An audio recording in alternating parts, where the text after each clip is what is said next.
Hello, everyone, and welcome in to the Altitude Film Room. I'm Rob Trigilio, joined as always by Coach Mike Sanford. And Coach, they're this close to having a playoff spot on lock. They can clinch the playoffs this Thursday against the Chargers. Broncos with a big win that I'm not going to lie to you, Coach. It made me sweat a little bit as we got through the first half there. I was like, are they going to do this or what? How'd you feel sitting in the stadium watching the events unfold? Well, it felt like one of those days where the other team might not be that great offensively or might not have a quarterback that you're all that confident in, but just it started out with AR5 looking like a dude.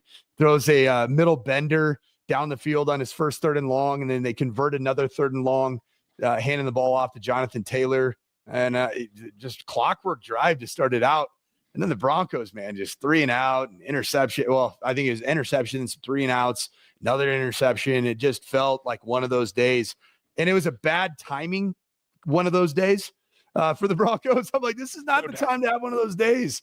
But luckily, what we're going to get into here is this is going to be a film study, glazing session of what I believe is the player in the National Football League playing at the highest level on the defensive side of the ball, and that's Nik Bonitto. Today, I'm not saying for the entirety of the season, but this dude's impacting games in so many different ways, and I have 2 clips of that. I'm really excited to talk about the player. Well, and that's what I was going to say. I mean, you got a little bit lucky with the Taylor fumble on the goal line or drop, you could say. Yeah, that was not because of the defense. No, but also your stars showed up and made some plays that made a difference through the second half of this game. And it ended up not even being close. When we were on the air on Friday, you said, I think, 31-17, didn't you? And it ended up being 30-13. I mean, we were right there. You were right in the wheelhouse. I was. It didn't feel that wasn't the game I predicted. So I'm not going to take too much credit, but No, I think on one thing. So I think I was on D-Mac's podcast predicting 31-14, which is really close. And then you and I, it was definitely 31-17. I called a 14-point. I remember that for sure. Yeah. Well, so Nik Bonitto, one of your superstars who is playing at a maybe defensive player of the year level right now. You want to get into the film and talk about some impact plays that he made? Yeah. First off, Nik Bonitto, I think it's the crown jewel of George Paton's tenure here in Denver. And he's got quite a few that are starting to add up. I mean, a lot of the young pieces that are starting to materialize and become really good players. I think the Devon Vele in a 7th round is a big feather in the cap of George Paton. I think Chris Abrams drained being Johnny on the spot, ready to go in and compete, and has several PBUs, has some very, very good physical tackles on the perimeter. George Paton took a lot of heat, a ton of heat for the Russell Wilson deal. Took a lot of heat for, maybe his lack of quarterback evaluation. I have heard so many good things about George Paton, the scout, and that's what he was before he was a general manager. And the man knows how to evaluate college talent, and Nik Bonitto is showing why he is, I think, the arguably one of the best draft picks at this stage, of the last couple decades here in Denver. And we'll see how far that goes. You wonder how much it helps having Sean Payton there to handle some of the free agent decisions too, and just let him work on the draft. Because like you said, I mean, the draft class this past year has been incredible. And this is what good teams do. They draft and develop. When you think about the Steelers, the Packers, even recently the Chiefs, the Bills, these guys, they find guys in the later rounds, draft and develop. Nik Bonitto, it was a question mark coming into the year, even if he was going to be able to be an impact player. And I mean, Sunday says everything you need to know about that. No, it does. And going back to George Paton before we get into the film, just think about what 2 players were most directly linked to finding a way to beat the Colts when your rookie quarterback didn't have his A game. Even your rush defense wasn't spectacular. Your rush offense was non-existent. Who are those 2 players that really impacted this game? Well, you asking me? I'm saying Nik Bonitto and Pat Surtain would be what I would say. Man, let's think about you didn't have a run game, right? Which area of the football ended up proving to be a humongous field position changer? Special teams. Talk about Marvin returns. Marvin Mims Jr. Another Huge one of your George Payton draft picks, right? I mean, this guy that was drafted, was it in the second round? Second, yep. And Nick Bonitto third? I think Bonitto was a second too. Okay, so 2 seconds. Yeah. Your pair of second round draft picks in back-to-back years arguably won you a football game where you needed to win to fend off another playoff contender, and it happened in a big way. I wanted to get into, we've done a lot of offense. I'm an offensive coach. We've shown a lot of offensive clips. Certainly spent a lot of time on Bo Nix, but I wanted to roll the film here a little bit on the defense side of the ball. And this is really going to start with what Nick Bonitto is ultimately being paid for. And that is to be a disruptor as a pass rusher. And he's got the right build for it. It's built like an NBA power forward, not as 6'11 or 6'10, but he's got that long, angular, athletic, twitchy, can bend. And I love this particular clip because everybody knows about the athleticism of Nick Bonitto.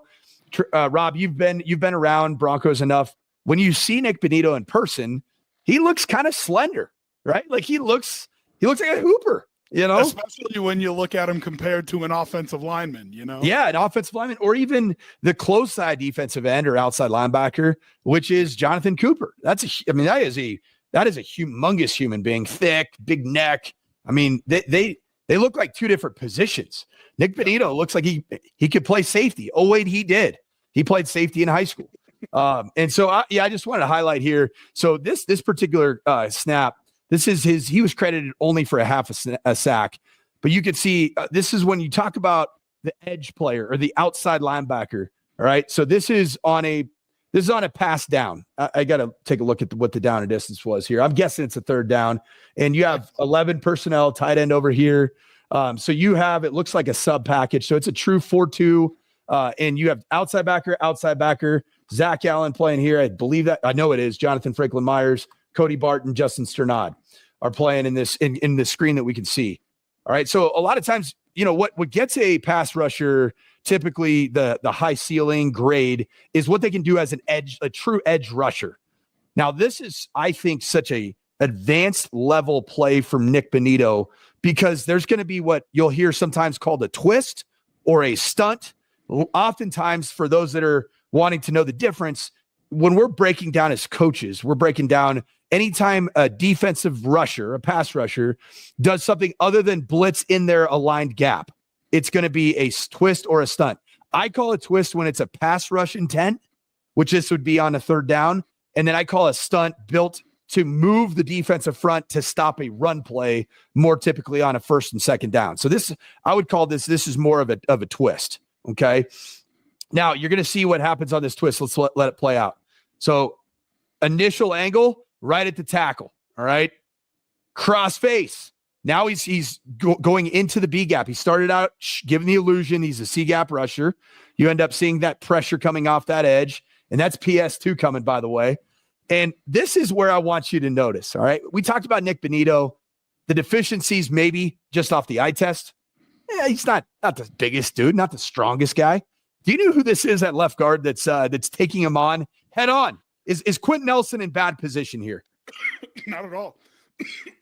Literally as good a position as you can be in the league, by the way. You know what I mean? So this dude, so Notre Dame, I coached there. He was a sophomore redshirt junior, I believe, the 2 years I was coaching there.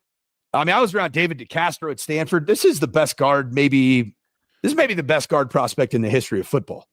I mean, dude is unbelievably heavy-handed, unbelievably athletic, happens to be a really mean human being in person in a good way. But he's grouchy. He's like, this is what Quentin Nelson lives for. Oh, I got a pencil neck. I got an outside backer. Sorry, I didn't mean to cut you off. Go ahead. No. Sorry, my bad. How often do you have an interior lineman drafted in the top 5 or 6? Doesn't happen very often. And then make every Pro Bowl and all pro team for the first, 7 years of his career or something along those lines? That's a bad man, right? He is a bad man, Majama. Anyway, so you see this twist game. You have Pat Surtain coming off this edge. The tackle slid out. He's zoned off his protection. So he's going to, whichever C gap rusher outside of that left tackle he's going to get. So he bypasses Bonitto. Same thing happens. Zach Allen, who's originally lined up over Quentin Nelson, he's now more of an A-gap, interior pass rusher. So this is the point of attack. Watch what you notice. Watch him transition from an athletic lateral movement to now dropping his hips. His hips have dropped and his weight is anchored underneath him. He takes a 337-pound individual that is as strong and as athletic as you'll find. Look what he does. Okay. And I want to show that one more time. That is just an absolutely beautiful thing. Going from here, watch Nelson, that push right there. That's the push. Okay. Now, he doesn't just get into the lap. This is the worst type of pass rush if you're a quarterback. There's nowhere to go. It's a collapsed pocket. Well, Nick Bonitto collapses the pocket by way of beating the best guard in football physically with brute strength. Oh, and then by the way, I'm going to make a play too. Has one hand free.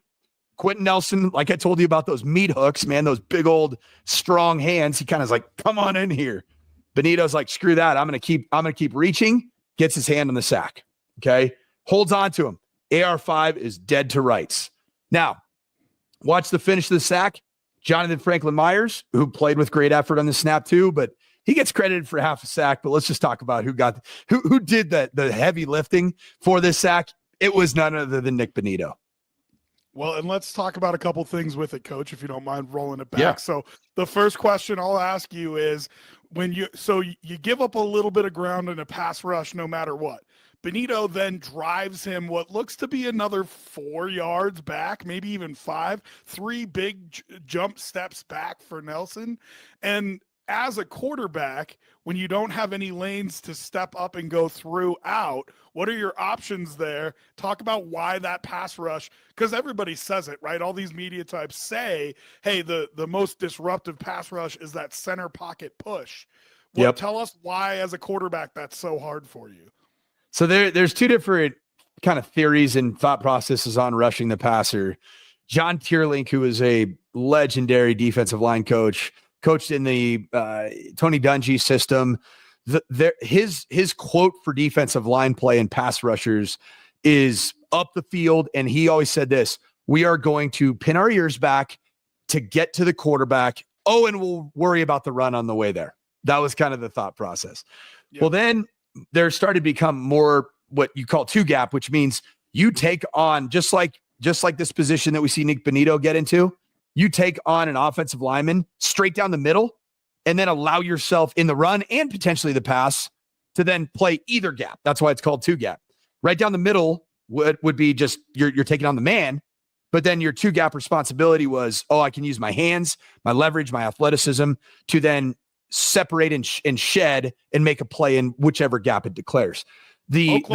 It's your traditional Oklahoma drill, right? Absolutely, 100% Oklahoma drill, exactly.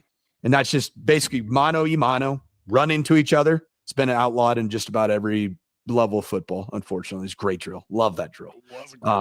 And then a ball carrier, right? So you have a ball carrier quarterback. He just hands it off right side or left side, and they got to take it down the midline with cones. Making sure they can't run out of bounds.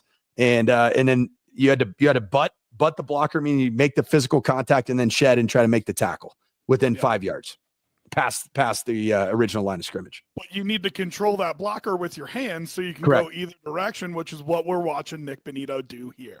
So back to the so like, hey, if I'm going to be really honest, like, okay, so Anthony Richardson, all right, if you see this is a 5-man rush, what I've been asking Vance Joseph to do, right? Play cover one and junk up the front, 5-man rush, get after AR5's ass. Here it is. This is exactly what I wanted. Okay. So against this type of pass rush, which is, what'd you call it? That was a cool term. Center pocket push. Yeah. CPP. There you go. I'll call it an acronym. Center pocket push.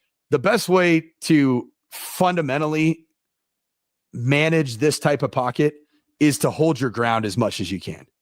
Now, against that John Tierlink, where you are ballistically up the field in a gap, you love stepping up into the pocket. That's where you find the quiet spot. And so this is where AR5, which I think he has some abysmal pocket poise and presence and feel. That's by far way. So I'm coaching AR5 right here. It's a minus, and I would call this this is an over climb in the pocket. So hold your ground. He just takes look. Boom. He's like 1.5 yards vertical. And to your point about shooting a gap, essentially, I mean, that's what John Franklin Myers did, right? So he goes through that outside gap, right? And is that why he's thinking maybe I need to step up there? Yeah, and what I would say is like a step up's fine, okay? But this is a full crow hop and a crossover. He covered 2 yards of ground, right? I always say that the best pocket manipulators of all time happen to be two of the best quarterbacks of all time, Tom Brady and Peyton Manning. What I loved about Tom Brady, it was his like subtle movements in the pocket. You know, it was just like, I always say it's like that 4 to 6 inch movement, you know, and here it's more like 2 to 3 yards of movement. Right. And so, yeah, that to me is he got himself into trouble by over climbing the pocket, but he's in that position. Nick Bonitto got that. He got that knockback, that 2 to 3 to maybe even 4 yards of knockback on a ferocious guard. And then the strain and effort to grab onto cloth.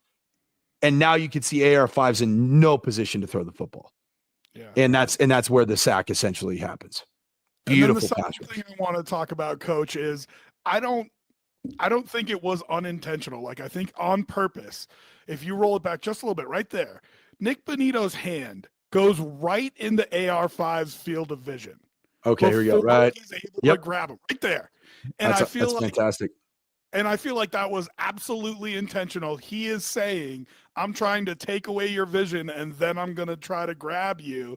And again, as a quarterback, can you tell me, when you're looking down the field, how disruptive is that to have just a hand in your face as you're trying to read out and decide if you're going to let that ball go or not? Yeah, so a lot of D-line coaches and outside backer rush coaches, they teach, if ball hand separates from offhand, then it's the coaching point is ball hand, mirror hand, which would be and so it's partially, it's twofold. Nick Bonitto is being a pest because the vision is impaired for AR5, but also to potentially bat the ball down, right? And because that you could see that the hands have separated. Bonitto, it's wild to think, but that's how some so unbelievably specialized and gifted these guys are as pass rushers. He sees that separation and immediately his hand goes to at least get that ball to get a hand on the football after it's delivered, right? And then the byproduct is that secondarily, my hand's in is truly near his face mask, obstructing his vision. And then third, and probably most important, is that same hand is able to grab cloth, right? And this is just quintessential, beautiful pass rush technique and a very unique pass rush, I think, for Bonitto. Just look at Quentin Nelson's legs right now. Just look right in where it's paused, right? Just look at, I mean, he was doing like almost a full split trying to get himself. Look at that. Look, his ankles and knees are turned out trying to hold back this. And I mean, listen, 200 and whatever, 30, 60 pounds isn't small. What is it? What is he listed at? I think he's like listed at 240 in the 240s. That's not small, but it's also not Quentin Nelson size. He's giving up somewhere between 80 and 90 pounds here. Nick Bonitto is. And he is just working him into the backfield. So those were that's a confident pass rusher. So, and then I one of the other things, and we can get to it here if you want to minimize the screen as I get to it. But one of the things that I've noticed, and I'd love to hear from you, is while I do think JJ Watt is deserving, of course, and the defense is playing at a level that's very good of a defensive player of the year award. Man, does JJ Watt have the same ability as a second level linebacker or cover player that Nick Bonitto has shown? And has he had that type of impact this season that Nick Bonitto has had as a second level player? It's a really interesting question. TJ Watt, by the way.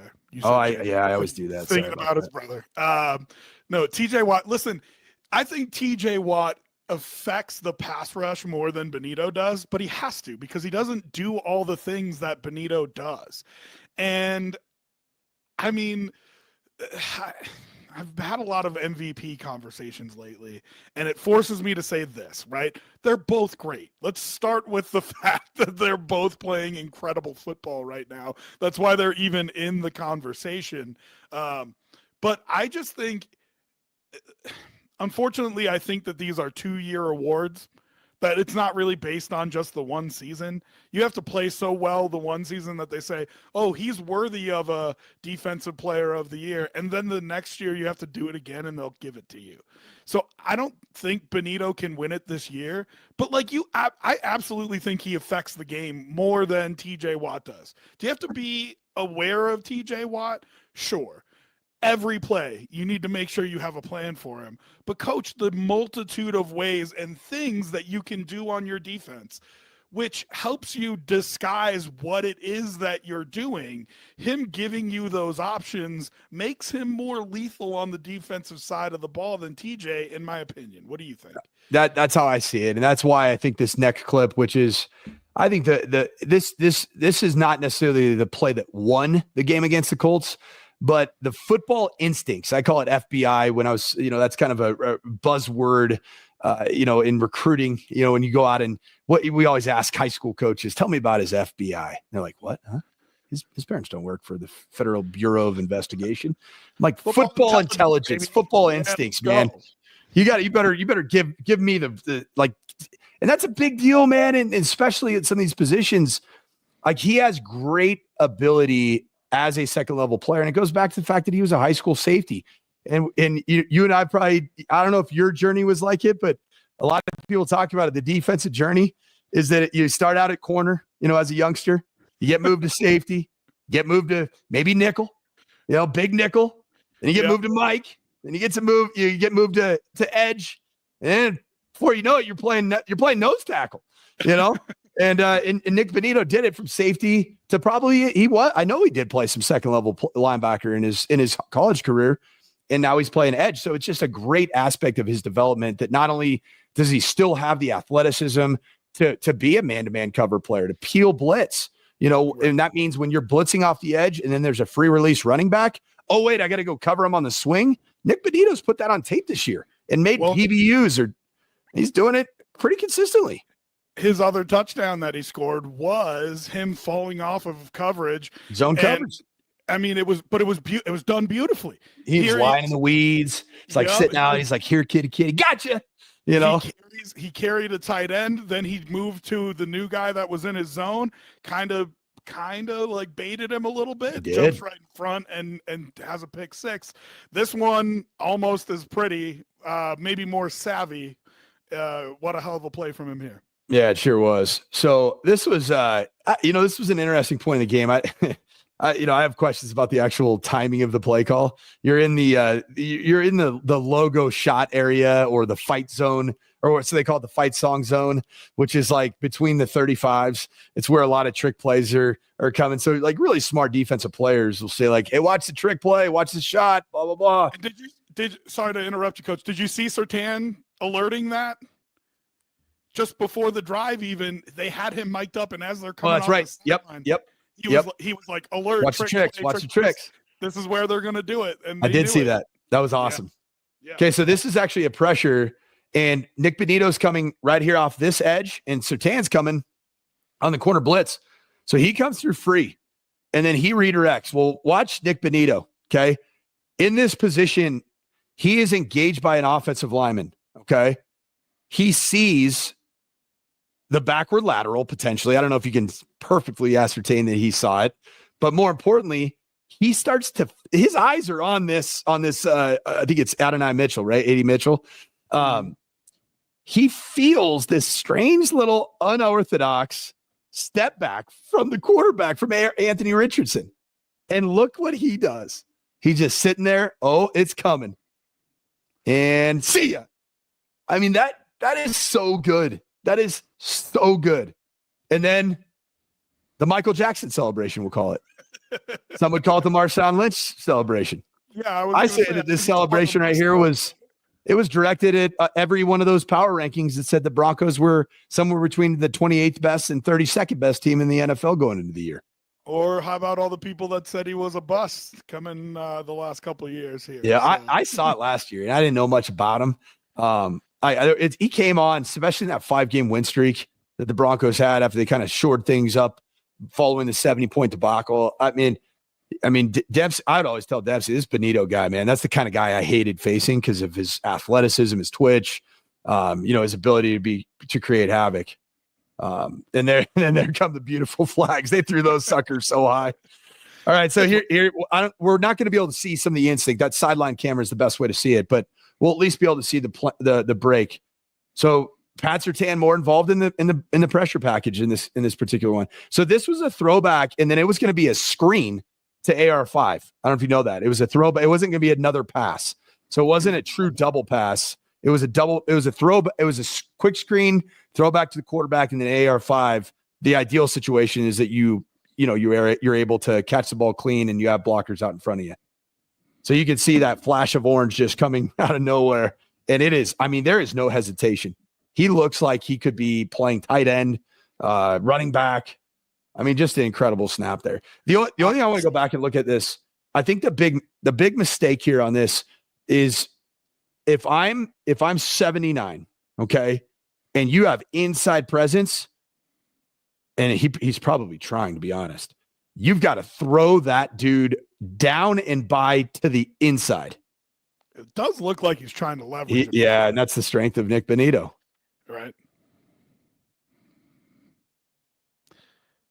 And the rest is history. Coach, you come from a school who's known for trick plays. You coached at Boise. I'm sure you had a couple that you called in your day. If you're designing this trick play, doesn't AR need to move further? Yeah, right. Like he needs get away from the damn rush. Oh, I watched this up in the box. That's one of the most disgusting trick play designs I've ever seen. Like, you are asking for this to happen. Now, right. Big time play from Nick Bonitto. But when you are calling trick plays, like, some of it's the deception, and then some of it is like, protect your own investment in the decision to call this play, because it could go really bad in a hurry. And this is the worst possible outcome if you ever call a trick play. We actually ran this exact same screen. Now, you want to know what I did differently? I ran it out of empty. And so I ended up throwing it out there to the far side. I had the two players on the boundary, the two wide receivers. They would run like deep posts.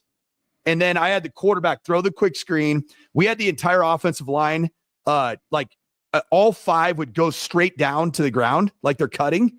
So they were doing an up down.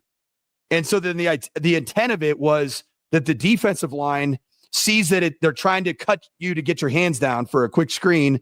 Oh, yep. There's the ball. We're gone. We're redirecting to it. So then they redirected, and then the quarterback, he just lazily, but with a little urgency after the throw, he started backing out. And then the aiming point was it was about 3 yards outside of the original alignment of the tackle.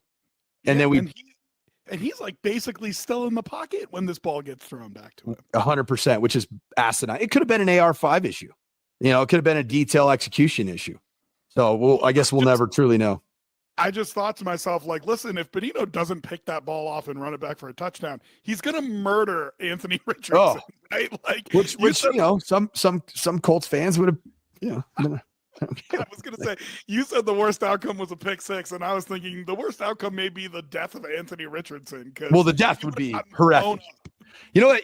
I was really hard on AR5 after the game. I was really hard on what I saw being in that stadium, watching his eye progression, watching his lack of good pocket decision making. He does have great clay, and that's the thing about him. He's a big dude. You saw it in the first drive. He's got a big arm, man. I mean, the wind gusts were real at Empower Field that night, and he was carving that son of a gun. But man, he's got a long ways to go in his development, and he probably is worth it, man. I don't love the fact that he pulled himself out of a game because he didn't. Usually what happens with that. Isn't he the kind of guy that you need? Like, he should be having the Michael Penix year right now, right? Like, he's the kind of guy that you need to get a quarterback and get him behind and let him just have a couple years to figure out. And even red zone, use him in the red zone, like as a wildcat. Sweet. You get your feet wet. You get to be physical. You score some touchdowns. All right, real quick before we get out of here, Coach, I just want your take on the Thursday night football game. We got just a couple minutes left. Playing the Chargers. What are your keys that we should look for? What are the things, the matchups you think that we can win here as we try to lock down a playoff spot for the Broncos? The most important aspect of this game is going to be the final injury report for both teams. I really believe that. And I think that's a huge piece of the puzzle on a Thursday night short week game for both teams. And so I'm looking to see what is Herbert? I mean, what is his week of practice like? That's a huge part of it. What is the offensive line situation for the Chargers? They've been beat up everywhere. They've been beat up on the defense side of the ball. Lad McConkey's been kind of in and out, it seems like, for the majority of the year.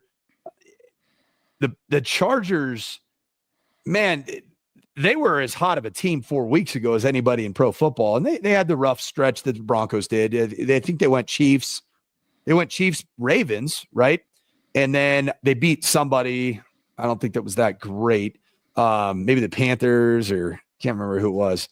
And then of course this weekend got the break speed off them by the Tampa Bay Bucks. So really I think the injury reports can be really important. And, PS2, his availability will be really important. Dude, I'd love to see Riley Moss back up and running, but I'm pretty excited. If you have just either PS2 healthy or Riley Moss healthy, I feel great about Chris Abrams-Drain. I feel really good about him, especially Quentin Johnston looks like he's out for the Chargers. And then I think that this is going to be an Audric Estime game. And I think that Jaleel McLaughlin sustaining at least a quad injury, groin injury, something along those lines, didn't look like he was anywhere near returning. And those injuries, typically you don't come back on a short rest game. So I don't think that he'll play a bunch.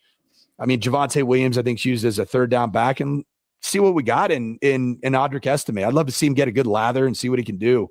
And I think this is going to be it's going to be a Bo Nix bounce back game. I really believe that. And predicting a laser show here, Coach. I don't do laser shows, but I do think it's going to be a Bo Nix bounce back for sure. They went lost Ravens, win Falcons, lost Chiefs, lost Bucks, and hopefully who was their win against in the last four?